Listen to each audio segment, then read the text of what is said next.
అవా కాటన్లు అవన్నీ పైకి వేసారు, మొత్తం పైకి వేసి వాటర్ తీసి అందులోకి ఎక్కించారు మొత్తం.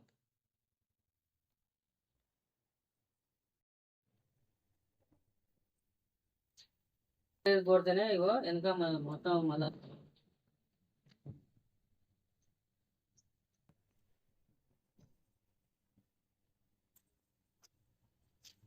రవికుమారు. మాది నాగనూరు రోడ్డు కనక పరమేశ్వరి టెంపుల్ పక్కన కిరాణా షాపు. రాత్రి మా షాప్లో చోరీ జరిగింది.